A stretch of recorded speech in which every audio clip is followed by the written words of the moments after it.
¿Cómo están, estimados amigos de este canal YouTube? El ministro de Economía, el señor Graham, ha señalado que hay más de 5 millones de peruanos que tienen cuentas en las AFPs, en los sistemas privados de pensiones, y que ya han logrado estar con sus cuentas en cero fondos, debido a que por autorizaciones que se han dado anteriormente, en medio de la pandemia, se les ha permitido retirar los fondos hasta cierto monto. Bueno, 5 millones de ellos ya retiraron todo lo que tenían en el fondo de pensiones y, por lo tanto, ya no tienen fondo de pensión. Esto, claro, para quienes no conocen cómo se maneja un fondo de pensiones, puede ser hasta sensato, ¿no? Si se necesitan la plata ahora, ¿por qué tenerla para el futuro? Pero pensando ya de manera más racional, seria y con perspectiva de largo plazo, esto es un error. ¿Quién se va a encargar de estos 5 millones de peruanos que tenían algún fondo que les iba a generar alguna pensión más adelante, cuando dentro de 30 años, algunos tal vez menos, dentro de 20 años, dentro de 10 años, ya tengan edad de jubilación y necesiten una pensión mínima para poder vivir? ¿De dónde saldrá esa pensión?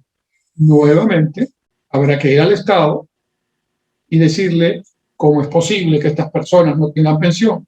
Y el Estado, con ingresos producto de todos nuestros impuestos, tendrá que darles un subsidio mínimo para poder tener una supervivencia básica con lo que ahora existe en programas de subsidios, como por ejemplo Pensión 65. Es un error sostener este tipo de políticas. ¿Por qué lo digo? Porque ahora existe en el Congreso un proyecto de ley que ha presentado un congresista y que además está auspiciado por la ministra de Trabajo, ¿no?, que señala que autoriza a todo el que quiera retirar el 100% de sus fondos de pensiones. Esto no solo implica un total desconocimiento de cómo funcionan las pensiones y para qué sirven, sino significa un acto demagógico, claramente demagógico, ¿no? Claro, si a mí me dicen, oiga, si te doy la oportunidad de tener 10.000 soles hoy, o ese fondo lo guarda para cuando usted ya esté en una edad en que no puede trabajar, para que se le dé una pensión determinada, probablemente de 10 personas, 9 van a decir, deme la plata ahora, porque yo no sé si dentro de 10 años viviré. Esta es una discusión muy antigua, no estamos descubriendo la pólvora aquí. Consumo presente versus consumo futuro. Mucha gente dice consumo presente. Pero para eso está el Estado, para ponerse por encima del corto plazo, por encima de la inmediatez, por encima de la demagogia por ignorancia o de la demagogia en la búsqueda del voto, para decir, no, usted tiene que aportar para su pensión. El Estado también lo va a hacer, pero usted también tiene que aportar para su pensión dentro de 10, 20 o 30 años, ¿no? Las edades de jubilación están a partir de los 65 años.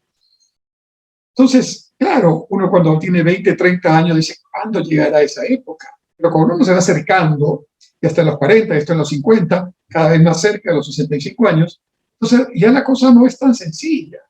Y ahí vienen los dramas. Yo lo he visto cuando he ejercido cargos públicos, por ejemplo, en el Banco de la Nación. Cantidad de jubilados, ¿ya?, con una pensión muy pequeña. Sin embargo, esa pensión les sirve no solo para sobrevivir, sino incluso para ayudar al hijo que no tiene trabajo o para pagar la pensión del nieto que está estudiando en la universidad o en el colegio. Claro, pero solo el 30% de los trabajadores tiene una actividad formal y por lo tanto está inscrito en el Sistema Nacional de Pensiones, que administra el Estado, ¿no?, o en el sistema privado de pensiones que administran empresas llamadas AFP, pero que es un dinero que también no le pertenece a las AFP, sino al ciudadano, para que en el futuro, cuando ya no tenga posibilidades activas de trabajo, de dinero le sirva para su manutención y, como digo, también para otros usos que el jubilado o la jubilada dispongan. Hacer este tipo de medidas no ayuda, no favorece a la ciudadanía, no saca de la pobreza a la ciudadanía. Al contrario, estamos creando bombas de tiempo para que futuros gobiernos tengan que enfrentarse a eso. Total, los que plantearon la medida ya no estarán, ya la gente se habrá olvidado de ellos, ¿no? Pero ya el daño está hecho.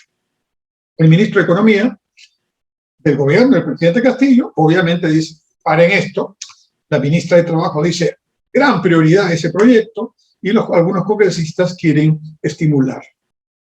Mucha demagogia, poco estudio técnico, y en realidad se está pensando en el corto plazo, y eso es muy malo.